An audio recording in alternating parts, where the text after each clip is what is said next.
Hello students, grand mathematics analysis class में आपका स्वागत है। आज क्लास 10th के हम लोग बहुत ही इंपॉर्टेंट क्वेश्चन को देखेंगे। यदि आप मेरे चैनल पर नए हैं तो मेरे चैनल को सब्सक्राइब कीजिए और साथ ही बेल को भी दबाइए।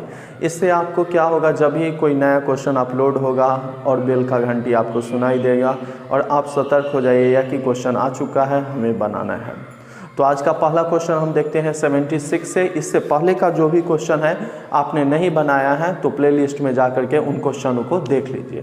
तो 76 कह रहा है, यहाँ कहता है px, यदि px बराबर, यहाँ थोड़ा सा मिस्टेक है, कहता है घात px जो है, ठीक है ना, यह घात qx इंटू gx के इक्वल है, ऐसे होना चाहिए, थोड़ा मिस्टेक है।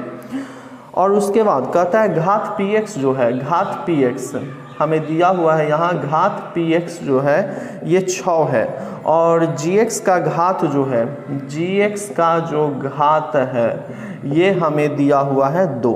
तो हमसे पूछता है px बच्चा gx, इसका घात क्या होगा, ठीक है, इसका घात क्या होगा।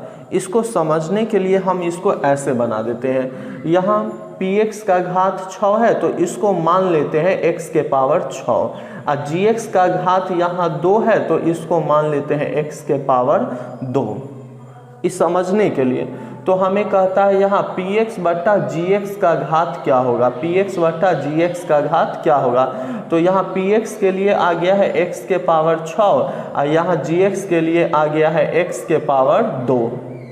हम जानते हैं जब यह भाग में रहे तो पावर घट जाता है, तो x के पावर 6 माइनस 2 x के पावर 4, तो इसका घात जो होगा ये 4 हो जाएगा, ठीक है। तो इसका आंसर हो जाएगा ए नंबर। अगला क्वेश्चन बिल्कुल आसान है, यहाँ पे कहता है अगला प्रश्न, यहाँ 6x square minus 11x plus 3 के शून्यकों का योगफल क्या होगा। अभी तक ये क्वेश्चन आप बहुत बार बना लिए हैं। तो हम जानते हैं a का मान यहाँ 6 है, b का मान जो है -11 है और c का मान 3 है। तो मूलों का योगफल alpha plus beta minus B by A के इक्वल होता है। तो माइनस बी का मान -11 और a का मान हो गया 6, तो माइनस माइनस प्लस 11 बट्टा 6, इसका आंसर हो गया सी नंबर, ठीक है। अगला क्वेश्चन कहता है यहाँ पे दो चर x और y में रैखिक समीकरण दिया हुआ है ax plus by plus c बराबर 0 के वास्तविक समुच्चयों संख्याओं के समुच्चय में कितने हल होंगे। कहता है कि वास्तविक संख्याओं के समुच्चय में कितने हल होंगे। इस तरीके का मान लेते हैं 2x प्लस 3y प्लस 5 बराबर 0, एक समीकरण दे दिया। कहा कि वास्तविक समुच्चयों में कितने हल होंगे, कहने का मतलब इसमें x और y का मान कितना निकलेगा। तो अगर हम x के मान यहाँ 0 रखेंगे तो 2 गुना 0 प्लस 3y जोड़ 5 बराबर 0, तो 3y प्लस 5 बराबर 0, तो 3y बराबर आ गया -5, तो y बराबर -5 बट्टा 3। तो x का मान 0 लिए तो y के मान -5 बट्टा 3। इसी तरीक़ा से जैसे 0 माने वैसे ही हम यहाँ 1 मानेंगे तो y का कुछ ना कुछ मान आएगा, x का मान 3 मानेंगे तो y का कुछ ना कुछ मान आएगा। तो कहता है इसका कितना हल होगा, तो इसका आंसर हो जाएगा अनेक हल, तो इसमें से इनमें से कोई नहीं, ठीक है। अगला कहता है यहाँ रैखिक समीकरण युग्म दिया हुआ है 2x प्लस 3y बराबर 5 और उसके बाद 4x प्लस 6y बराबर 15 के कितने हल हैं। तो एक काम करते हैं, पहला इक्वेशन में अगर हम 2 से गुना करते हैं तो क्या हो जाएगा, 2 से गुना करेंगे तो 2 दूनी 4, 2 से इसमें 3 दूनी 6 और 2 से इसमें 5 दूनी 10। तो यहाँ देख रहे हैं यह और यह सेम है, मतलब a1 बाई a2 जो है यहाँ बराबर है, ये b1 है और ये b2 है, ये भी बराबर है b1 बाई b2, लेकिन ये और ये बराबर नहीं है, c1 बाई c2 जो है यहाँ इक्वल नहीं है, इस रूप में आ गया। तो इसका जो होगा कोई हल नहीं, आंसर डी नंबर हो जाएगा। यह समांतर रेखा का इक्वेशन का फॉर्मेट है तो इस पर कोई हल नहीं होता है। कहता है यदि रैखिक समीकरणों का युग्म संगत है तब उनके द्वारा निरूपित रेखाएं होती है। तो संगत है तो समांतर नहीं होगा। यह जो होगा हमेशा प्रतिच्छेदी, गलत है। हमेशा काटने वाली रेखा होगी, नहीं, कभी कभी संपाती भी होता है, एक ही रेखा पर दूसरा रेखा आ जाता है। तो हमेशा संपाती सी भी नहीं होगा, प्रतिच्छेदी या संपाती, डी नंबर आंसर होगा। अगला कहता है बिंदु 6-5 और 2-2 11 को जोड़ने वाले रेखाखंड के मध्य बिंदु का नियामक 2p हो तो p का मान। यहाँ पे एक बिंदु हमें दिया हुआ है 6-5 और दूसरा बिंदु b जो है वो दिया हुआ है -2 और 11 और इसका मध्य बिंदु जो है r है जिसका कोऑर्डिनेट 2p है। तो हमको कहता है p का मान। तो हम जानते हैं r मध्य बिंदु है, तो मध्य बिंदु के लिए फार्मूला जानते हैं, पहला को पहला से जोड़ना है तो 6 i प्लस माइनस -2 अब बट्टा में 2, दूसरा को दूसरा से जोड़ना है तो -5 जोड़ 11 अब बट्टा में 2, ई घटाएंगे तो 4/2 और ई घटाएंगे तो 6/2, 2 दूनी 4 और 2 तिहाई 6, आ गया 2 और 3, इधर है 2p, r का वैल्यू जो है यहाँ 2p दिया हुआ है तो 2 से 2 मिला तो p के मान हो गया 3। ठीक है, नेक्स्ट क्वेश्चन हम लोग देखेंगे। अगला कहता है यहाँ -6 और -7 की कोटि होगी। इसका क्वेश्चन ये हम आपको पिछले वीडियो में भी बताए हैं, तो इसका आप लोग आंसर कमेंट में लिखिएगा ताकि हमें पता चलेगा आप लोग कितने सतर्क हैं और हम जान पाएंगे कि आप लोग एक्टिव है या नहीं। कमेंट में इसका आंसर कोटि का मान लिख देना है आपको। अब कहता है एक्स अक्ष का समीकरण, यह भी कमेंट में आप लिख सकते हैं क्योंकि पिछले ही वीडियो में हम बताएं एक्स अक्ष का समीकरण पूछेगा तो लिख देना है y = 0 और वाई अक्ष का समीकरण पूछेगा तो x = 0, तो इसका आंसर हो जाएगा बी नंबर। अगला क्वेश्चन है यहाँ sec A square 10 degree minus cot A square 80 degree का मान हमसे पूछता है। तो एक काम करते हैं, सेक A square 10 degree minus cot 80 को लिख सकते हैं हम कॉट 90 - 10, 90 में से 10 घटाएंगे तो 80 और स्क्वायर है तो होल स्क्वायर लिख देते हैं। तो sec square 10 degree minus cot 90 - theta होता है tan थीटा, ई स्क्वायर है तो हो गया सेक स्क्वायर 10 डिग्री आई tan स्क्वायर हो गया 10 डिग्री। तो हम जानते हैं फार्मूला होता है sec square theta minus tan square theta = 1। तो यहाँ थीटा सेम है इसलिए इसका भी मान हो जाएगा 1। ठीक है, तो इसका आंसर हो जाएगा ए नंबर। अगला कहता है यदि किसी त्रिभुज के शीर्षों के नियामक, किसी त्रिभुज का यहाँ शीर्ष जो है ये दे रखा है a -1 0 है, यह b जो है 5 - 2 है और उसके बाद यहाँ c जो है यह दिया हुआ है 8 2 है। अब कहता है यहाँ पे तो इसके केंद्रक का नियामक होगा। तो केंद्रक जो होता है इसको g से इंडिकेट करते हैं, इसका फार्मूला होता है x1 + x2 + x3 अब बट्टा में 3, y1 + y2 + y3 और बट्टा में 3। तो हम यहाँ क्या काम करते हैं x1 + x2, तो x1 के मान -1 जोड़ x2 के मान 5, मतलब पहलुका सबको जोड़ के 3 से भाग दे देंगे, फिर दूसरा सबको जोड़ना है तो यहाँ 0 है, यहाँ -2 है और यहाँ 2 है, 3 से भाग दे देंगे तो ये हो गया 8 और 5 13, 13 में से 1 गया तो 12/3 और इधर तो घट गया 0/3 तो 3 चौका 12, तो आ गया यह कोऑर्डिनेट 4, 0। ठीक है, तो इसका आंसर हो जाएगा बी नंबर। अगला क्वेश्चन कहता है यहाँ क्वेश्चन सब एकदम आसान है, आप लोग कोई भी क्वेश्चन आए वीडियो को रोक के स्वयं बनाइए फिर आगे देखिए। तो अगला कहता है यदि वृत्त की त्रिज्या 7 सेमी हो तो उस अर्धवृत्त की परिमिति होगी। तो त्रिज्या दिया हुआ है यहाँ 7 सेमी, तो अर्धवृत्त की परिमिति होता है फार्मूला πr + 2r। ठीक है, तो यहाँ पे 22/7 r के मान हो गया 7 और 2 × 7, 7 से 7 समाप्त 22 और 7 दूनी 14, तो आ गया यह मेरा 36 सेमी। अगला कहता है किसी वृत्त पर बाह्य बिंदु से कितनी स्पर्श रेखाएं खींची जा सकती है।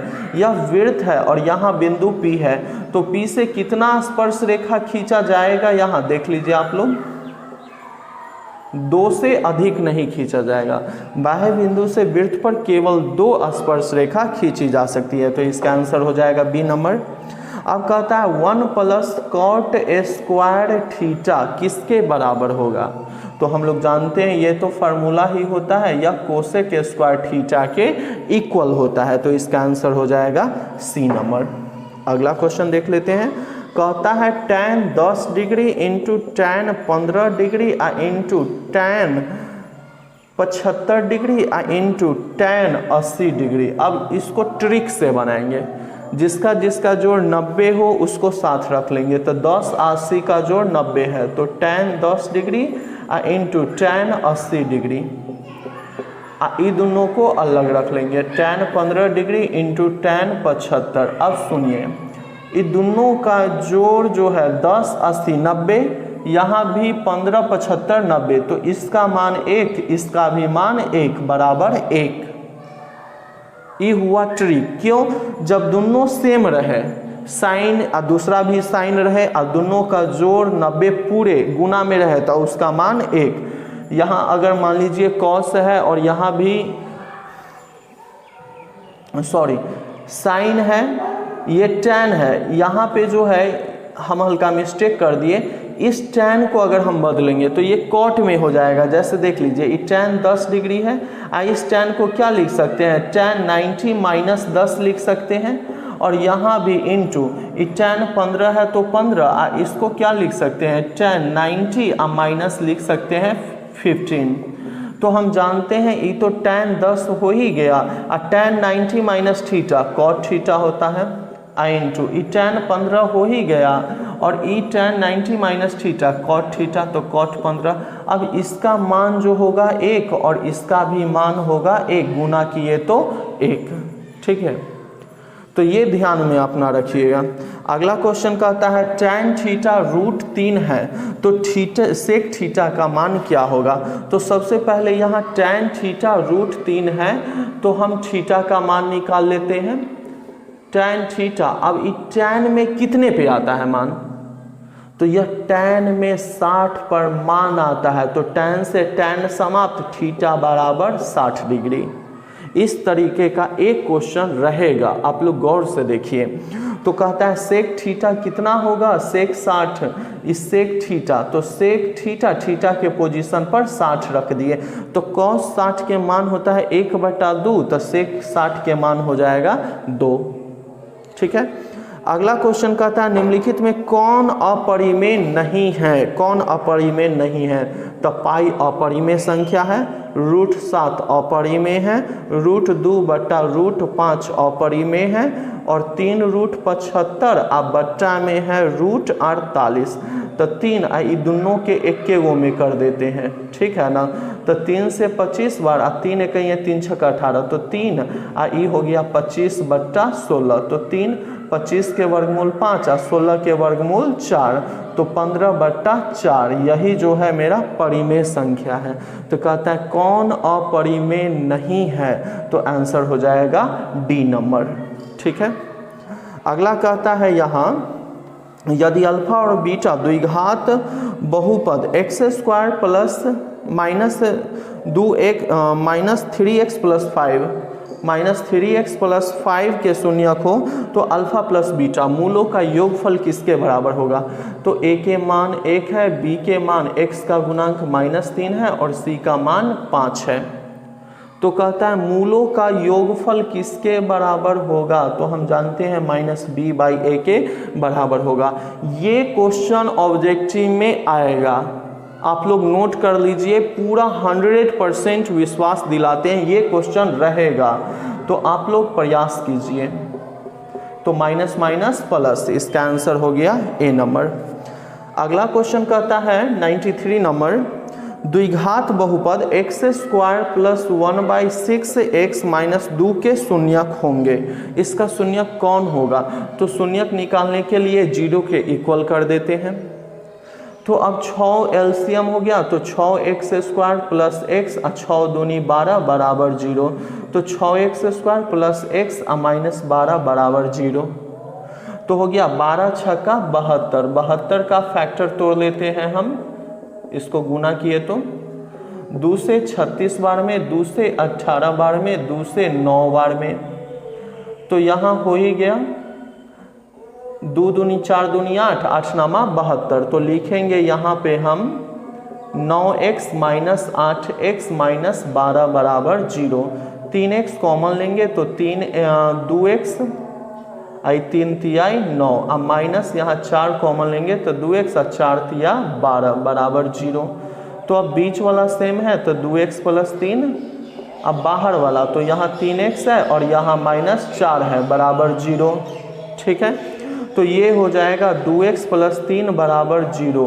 इसको हम 0 के इक्वल करेंगे तो यहाँ पे हो जाएगा मेरा ये 2x बराबर 3 उधर जाएगा तो माइनस में x बराबर -3/2। अब 3x माइनस 4 को 0 के इक्वल करेंगे तो 3x बराबर ये प्लस में माइनस में है, उधर जाएगा तो प्लस में। तो x बराबर हो जाएगा 4 अब बच्चा में 3। तो x के एक मान आ गया -3/2 और दूसरा मान हो गया 4/3। तो -4/3 -3/2 और 4/3, इसका आंसर हो गया बी नंबर। बहुत ही आसान क्वेश्चन है, गुणनखंड आपको आना चाहिए। गुणनखंड आ गया तो आपके लिए क्वेश्चन भारी नहीं है। अगला कहता है यदि दो संख्याओं का गुणनफल, दो संख्या मान लेते हैं a और b का गुणनफल 2166 है और उसका मौसा a और b का जो मौसा है HCF ऑफ AB जो है ये दे रहा है हमें 19। तो कहता है LCM AB क्या होगा, यह क्या होगा। तो हम जानते हैं यहाँ पे LCM AB गुना HCF AB जो होता है यह a गुना b के इक्वल होता है। तो यहाँ इसका मान तो पूछता है LCM AB और गुना HCF AB का मान 19 है और a गुना b का मान 2116 है। तो ये उधर जाएगा तो हो जाएगा 2116 बच्चा में 19 LCM AB बराबर। तो 19 से 2166 में हम भाग लगाएंगे। 19 से कहिए 19 3 6 तो 19 से कहिए 19 तो ये हो गया 2 6 एक बार में 19 तो ये कट गया। ये 19 5 19 8 19 57 19 चौका 76 मतलब कि 114 बार में। तो एलसीएम जो हो जाएगा वो 114 हो जाएगा। सी नंबर 95 क्वेश्चन कहता है यदि बहुपद px का एक गुणनखंड x प्लस 1 है तो बहुपद px का एक शून्य क्या होगा। अगर एक गुणनखंड यह है तो इसको 0 के इक्वल करेंगे तो px का एक शून्यक जो होगा -1 होगा। तो आंसर हो जाएगा ए नंबर। कहता है समीकरण यहाँ 6x - 2y + 9 = 0 और 3x - y + 12 = 0 का आलेख दो सरल रेखाएं हैं जो। अच्छा ठीक है, तो यहाँ हम a1/a2 का मान निकालते हैं। तो a1 के मान 6 और a2 के मान 3, 3 दूनी 6 ये 2 आया। b1/b2 के मान निकालते हैं तो यहाँ है -2 और यहाँ है -1 तो इससे ही कट गया, ये भी 2। c1/c2 के मान निकालते हैं तो यहाँ है 9 और नीचे है 12 तो 3 तिहाई 9 3 चौका 12। ये दोनों समान है मतलब a1/a2 जो है b1/b2 के इक्वल है, लेकिन यह c1/c2 के इक्वल नहीं है। तो इसका आलेख जो खींचेंगे, ग्राफ जो खींचेंगे उस समांतर रेखा होगा क्योंकि इस पर समांतर रेखा का ग्राफ खींचाता है। तो इसका आंसर हो गया बी नंबर। कहता है यहाँ a = दिया हुआ है हमें 2 के पावर 3 गुना 3 गुना 5 और b = 2 के पावर 4 गुना 5 गुना 7 का लौसा ए बी, मतलब ये दोनों के लौसा क्या होगा। तो हम एलसीएम में जानते हैं सबसे ज़्यादा पावर लिखेंगे या कोई छोड़ेंगे नहीं। तो 2 के पावर 3 2 के पावर 4 तो 2 के पावर 4 होगा। 3 इसमें नहीं है, इसमें है, इसमें है, इसमें नहीं तो 3 भी देंगे। 5 1 है तो 5 भी देंगे और 7 भी देंगे। ठीक है, तो हो गया ये मेरा 16 गुना 3 गुना 5, 16 पचे 80, 8 तिरी 24, 24 सते 7 चौका 28, आ गया 1680 इसका आंसर। ठीक है, डी नंबर। बहुत आसान क्वेश्चन सब है, आप लोग गौर से देखते रहिए। कहता है किसी द्विघात बहुपद के शून्यक 5 और -3 है, तो द्विघात बहुपद होगा। शून्यक मतलब अल्फा के मान 5 है और बीटा के मान -3 है। यहाँ अल्फा प्लस बीटा के मान आंख मूंद के आप 5 नहीं मार लीजिएगा और अल्फा इंटू बीटा के मान -3 नहीं मानिएगा, नहीं तो गलत हो जाएगा। हमें शून्यक दिया है तो अल्फा 5 है और बीटा -3 है, नहीं तो क्या होगा, शिकारी आएगा, जाल बिछाएगा और दाना डालेगा और आपको फंसा लेगा। तो फंसना नहीं है, क्योंकि आप मेरे स्टूडेंट्स हैं। तो आप लोग गौर से पढ़िए, एक भी क्वेश्चन नहीं फंसेगा और एग्जाम में तहलका मचा दीजिएगा। दूर से ही आपके क्लासमेट सब गौर से देखने लगेंगे, वाह क्या बनाया है, और वो भी आश्चर्य करेंगे यार ये स्टूडेंट्स किनका है। तो देखते हैं, ये अल्फा प्लस बीटा तो 5 आई प्लस माइनस माइनस तो आ गया 2, अल्फा इंटू बीटा तो 5 गुना -3 आ गया -15। तो द्विघात बहुपद के लिए फार्मूला हम लोग जानते हैं। द्विघात बहुपद के लिए फार्मूला है x² minus alpha plus beta into x जोड़ अल्फा इंटू बीटा, ये फार्मूला है। तो x² minus alpha plus beta के मान जो है यहाँ 2 है, तो 2x अल्फा इंटू बीटा के मान 15 है माइनस में, तो लिख दिए। तो x² माइनस 2x माइनस 15 इसका आंसर हो गया सी नंबर। अगला कहता है समांतर श्रेणी, ये क्वेश्चन हम नहीं बनाने जा रहे हैं। समांतर श्रेणी -10 -6 -2 और 2 डॉट डॉट डॉट का सार्व अंतर है, डी निकालने के लिए कहता है। तो ये आपको स्वयं बनाना पड़ेगा, बहुत बार हम बनाए हैं। ठीक है, देखते हैं किन लोगों का आंसर सही होता है। अगला कहता है कि निम्नलिखित में कौन द्विघात समीकरण नहीं है। कौन द्विघात समीकरण नहीं है? 3x माइनस x² बराबर x² प्लस 5। तो यहाँ x² माइनस में है, इधर आएगा तो प्लस में हो जाएगा, तो x² प्लस x² और जोड़ 5, तो x² तो रह गया, तो ये द्विघात समीकरण है। बी नंबर ऑप्शन है x प्लस 2 के होल स्क्वायर अब बराबर है 2 इंटू x² माइनस 5। तो ये x² 2 दूनी 4x और 2 दूनी 4 और ये गुना करेंगे 2x² माइनस 5। यहाँ भी x² को उधर ले जाएंगे तो 2x² में से 1x² घटेगा तो 1x² बचेगा, तो ये भी द्विघात समीकरण है। सी नंबर, तो सी नंबर है रूट 2x प्लस 3 के होल स्क्वायर, इधर 2x² प्लस 6 है, तो इसका अगर हम a प्लस बी के होल स्क्वायर पे तोड़ेंगे तो हो गया रूट 2x के स्क्वायर, उसके बाद 2 इंटू ए के मान रूट 2x और बी के मान 3 और जोड़ b² और इधर हो गया 2x² प्लस 6, तो ये हो गया 2x² और ये हो गया 3 दूनी 6 रूट 2x और ये 3 तिहाई 9, इधर 2x² प्लस 6। ठीक है, तो यहाँ इससे ही कट जाएगा, दोनों तरफ सेम पावर में है। तो कहता है कौन द्विघात समीकरण नहीं है। अब x के पावर हाईएस्ट 1 बचा, तो इसलिए यह मेरा रैखिक समीकरण हो जाएगा, यह मेरा द्विघात समीकरण नहीं होगा। ठीक है स्टूडेंट्स, आप लोग काफ़ी एग्ज़ाम की तैयारी कीजिए, अभी बैठना नहीं है और निरंतर आप मेहनत करते रहिए। हमें लगता है आप लोग पिछले वीडियो में कमेंट नहीं किए हैं, इससे हमें पता चल चुका है कि आप लोग मेहनत नहीं कर रहे हैं, वीडियो पूरा नहीं देख रहे हैं। आप पूरा वीडियो देखिए, आपके लिए हम मेहनत कर रहे हैं कि आप लोग बेहतर अच्छा मार्क्स लाए। तो आप बेहतर अच्छा तभी मार्क्स लाएंगे जब पूरे वीडियो को देखेंगे, पूरे क्वेश्चन को बनाएंगे। तो आपसे उम्मीद करेंगे कि जो क्वेश्चन को हम कमेंट करके आंसर देने के लिए कहे हैं, आप उन क्वेश्चनों को देखेंगे और कमेंट में जवाब भी देंगे, क्योंकि नॉर्मल क्वेश्चन है। तो फिर मिलते हैं हम नेक्स्ट वीडियो में। आज के लिए धन्यवाद।